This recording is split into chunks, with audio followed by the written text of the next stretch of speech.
I'm standing in a 500-acre field of winter wheat, and the farmer behind me there isn't cultivating stubble, he's ripping up the crop itself because it simply isn't worth combining. Since it was drilled back in September last year, it's received exactly 59 1/100ths of an inch of rain on it. And as if that weren't bad enough, the temperatures in June and July have been, like they are today, well up in the hundreds. It all adds up to this: the reality of the great American drought of 1988. The drought which struck America this summer covered over half the country, devastating much of the richest farmland. Among the worst affected areas have been the northern wheat-growing states along the Canadian border. At the epicenter of the drought is Montana, a huge state with a population of less than 1 million, famous for its cattle ranches and wheat fields. The land around Billings is home to one of the biggest wheat farms in the world, the 160,000 acres run by John Graytack. By early July, his harvest was already underway as teams of custom combines sliced through the massive fields. Large acreages mean low prices for the cutters. Here they were earning a mere $7.75 per acre, less than a fiver. That price includes carting the wheat to a heap out in the fields where it will remain for several weeks before transfer to a grain store. While the harvest scene looked normal from the air, down on the ground, the reality was a lot bleaker. Because, you know, we're just partway through our harvest, possibly a third of the way through the harvest, and it looks like we've lost maybe 40% of our yield. That's in the Billings area. Certain farms that are east of here, the yields are coming in at about, we've got 3 and 4 bushels being harvested on farms that would normally harvest about 28 to 30 bushels. So, I mean, that just pays the combine bill. But in your farming lifetime, have you ever known anything like it? Never seen it, no. I've never seen anything as bad as this, the terrible heat, where you're missing the rainfall, and then we get the winds with the heat. I mean, we had 4 days in a row of 105-degree heat with the winds blowing 40 miles an hour. I mean, it just, the wheat was just fried in the head, it just stopped. The month of June had set 16 individual daily temperature records. The result was a desperately thin crop, averaging about 12 bushels or 600 weight an acre, of very poor quality wheat. It was the worst crop I'd ever seen. Little did I realize it would be the best I would see in Montana.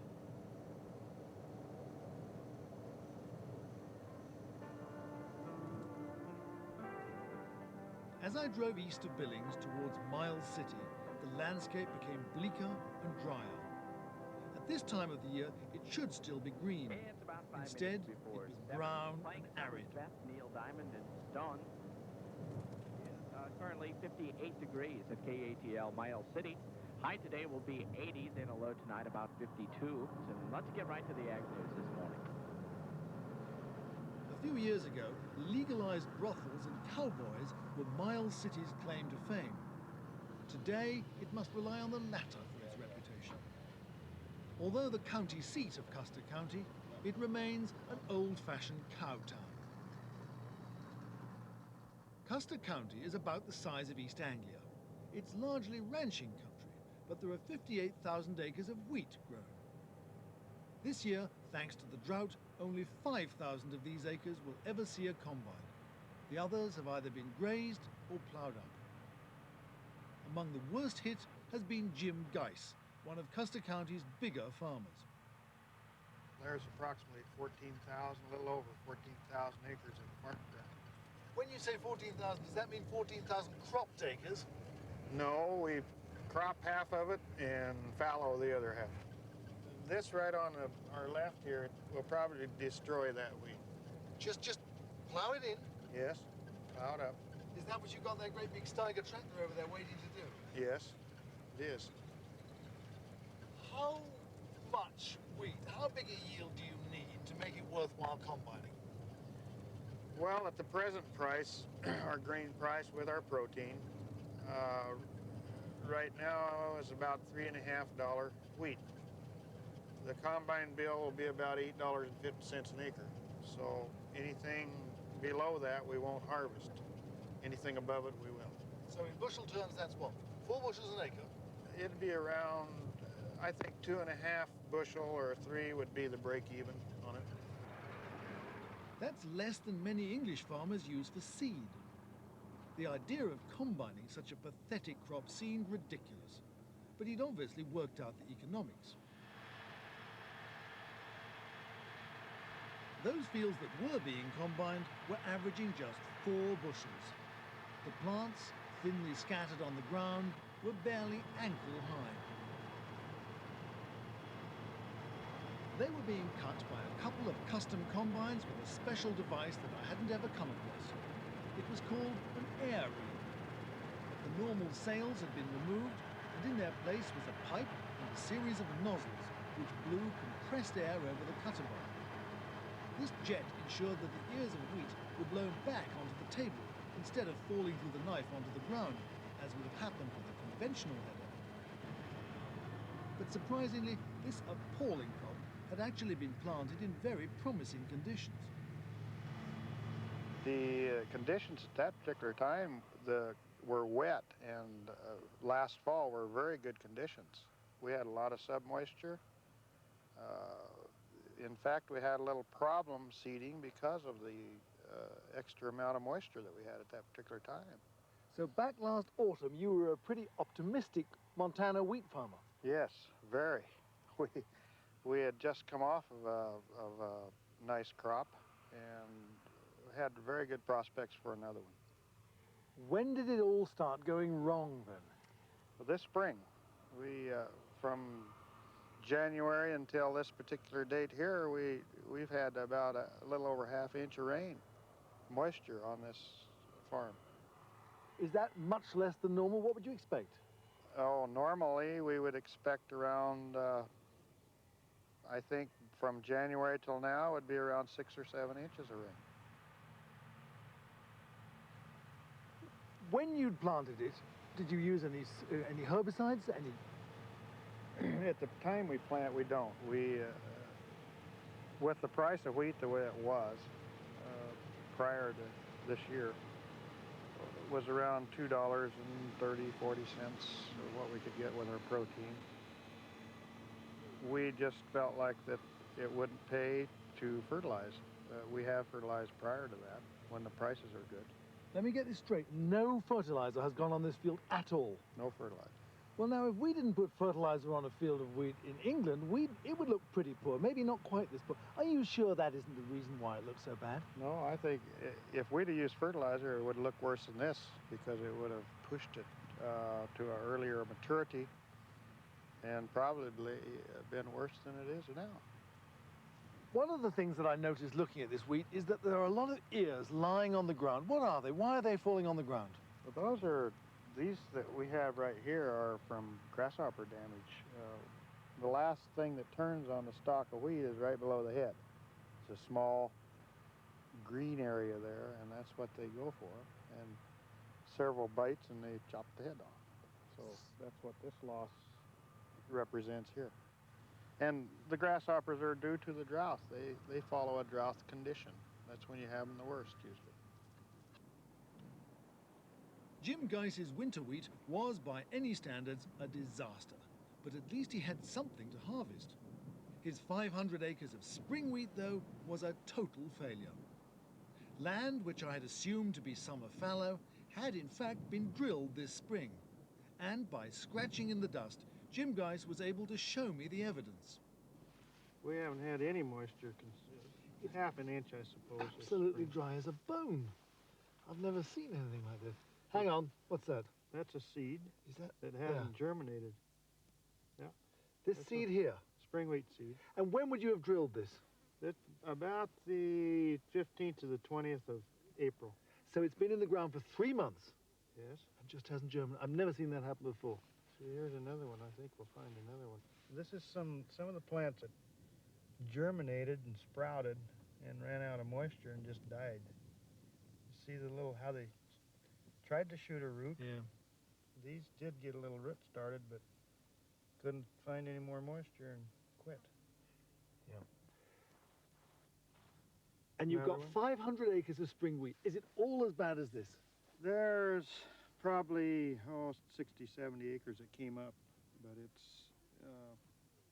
it won't yield. We won't cut it. It's worthless. Of the 10 600-ton grain bins on the farm, only 1.5 will be filled this year. Crop failure like this is virtually unknown in Britain. In Montana, it happens occasionally, but never before on such a scale.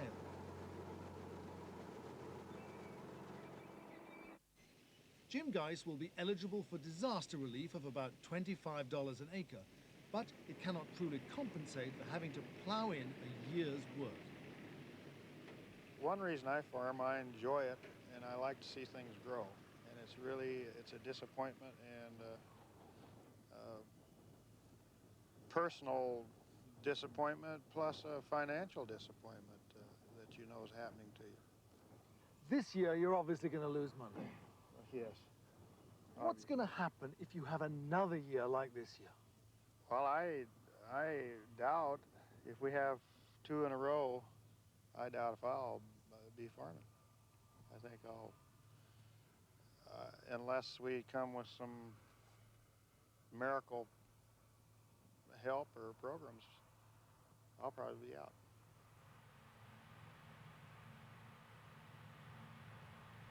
Jim Geis's predicament is anything but unique in eastern Montana, but the region is primarily cattle country.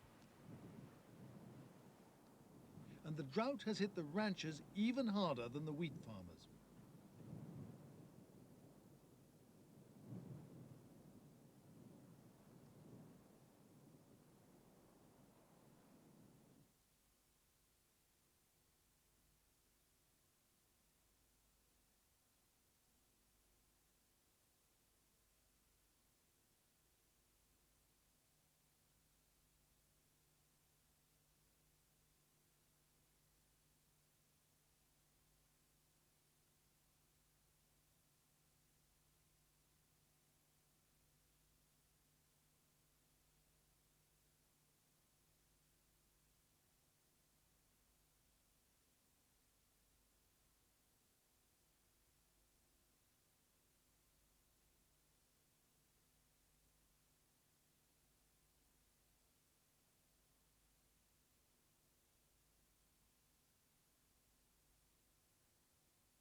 Monday morning, and business is brisk at the weekly cattle auction in Billings, Montana. The scene is quintessentially Western, with the auctioneer's machine gun patter and the Stetson-clad audience. The cattle are even moved from the collecting pens by cowgirls on horseback. Summer is usually a slack time for the livestock trade, but not this year. Montana ranchers, with neither grazing nor hay, have had to take desperate measures. Those lucky enough to be able to rent grazing in the drought-free states have shipped their animals south, but most are being forced into selling their stock at auction. By some estimates, it's 25% of sell-off of 25% of the herd animals from this part of the country east in eastern Montana. And they're doing that simply because they don't have food? Correct. Not enough feed in the country. That would have made me think the prices were going down if 25% more cattle were being sold. Well, you have to understand that Montana is a small part of the whole marketing picture in the United States, and our numbers, overall numbers in the United States, are at a 25-year low. So if there's one good thing to say about the drought in Montana, that the ranchers are selling the cattle at record high prices.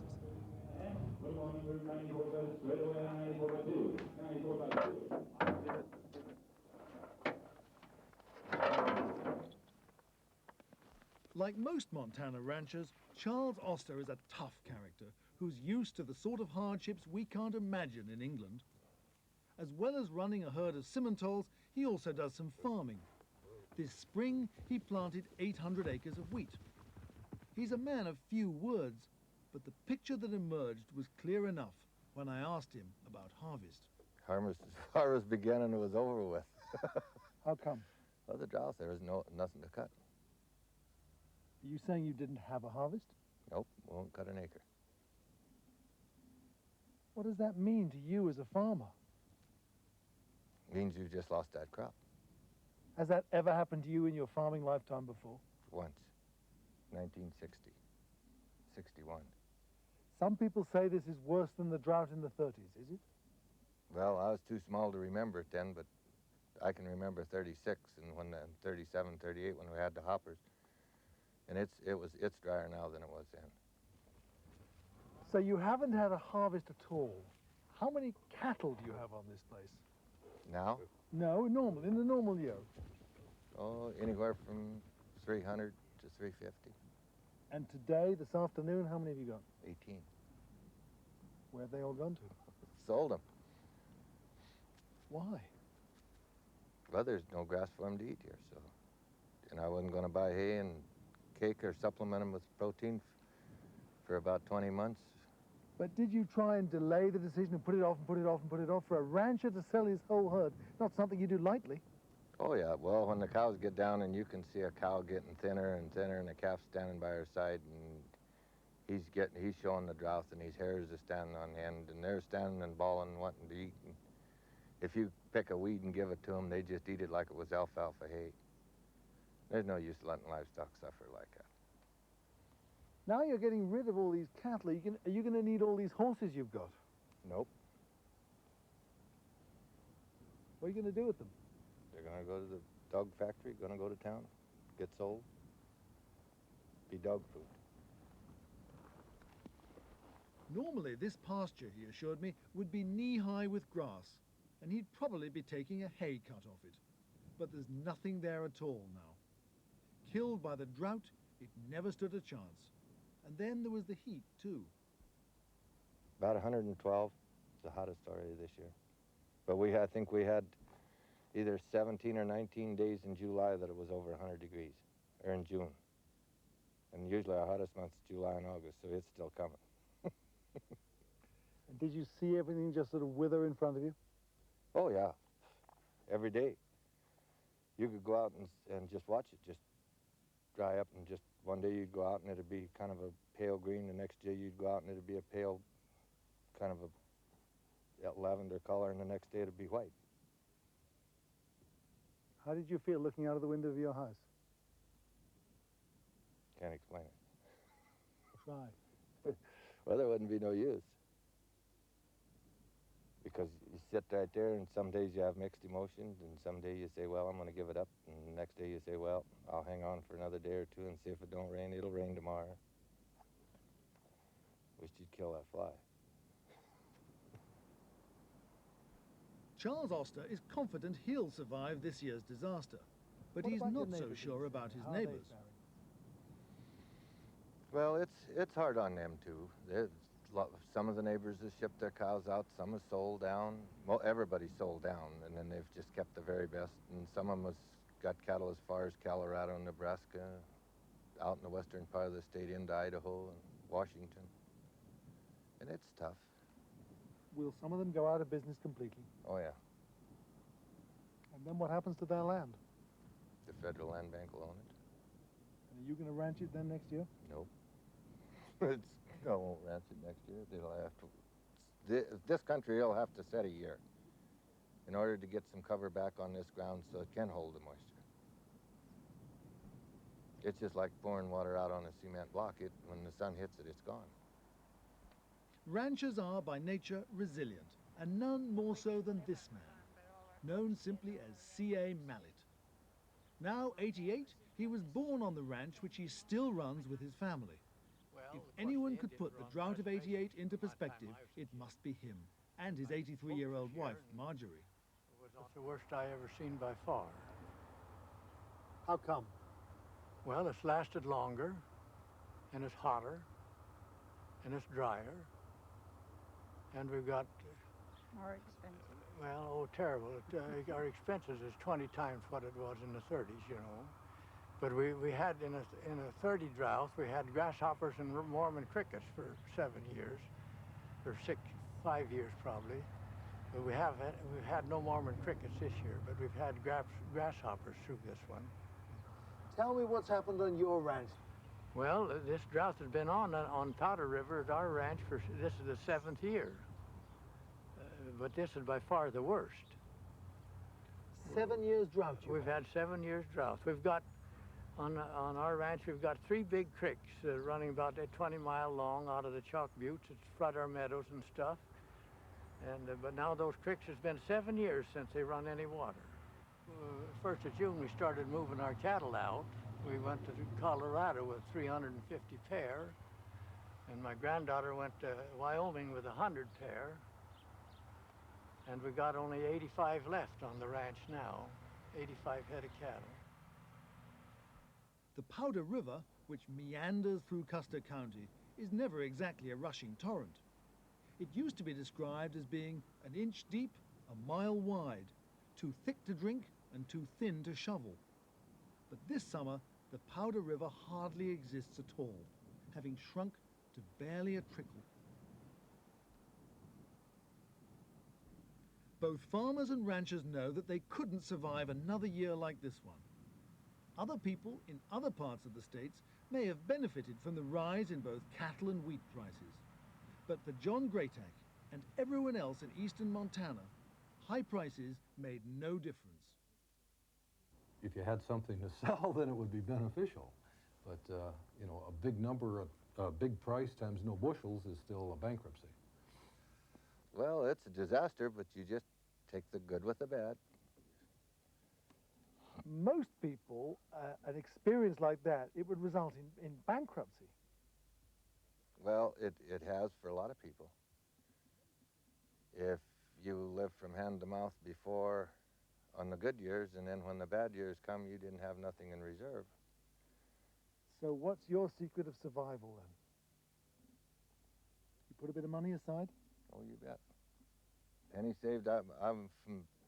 My dad come from the old country and over, and he migrated up from Germany up to Odessa, Russia, and he come over and went up. We was all small. He said a penny saved is a penny earned. If you make a penny, save one. So you'll be able to survive this year with no crops and now almost no cattle at all? Oh, yeah. How long could you survive if it stays like this? 2 years. One more year, Really? yeah. And then what? Well, I guess we'll be Retired. for retired sure. and broke and All of it. on the government. Everybody else is. As reservoirs and creeks disappear, some people in Montana are beginning to wonder if the change in climate is permanent. Certainly, the whole future of both grain production and ranching is now being questioned. One theory blames the so-called greenhouse effect. C.A. Mallet has his own ideas. One thing it causes is plowing up all this whole state of Montana. That makes dust, and the old natural sod kept the moisture with the grass and stuff like that. Farmers had about 50% fault of it, tearing the soil, the ground up. So you blame the sodbusters? Absolutely. How do you see the future of ranching in Montana, though, if the weather keeps like this? Well, there will be none. It'll be a desert, that's all. One man.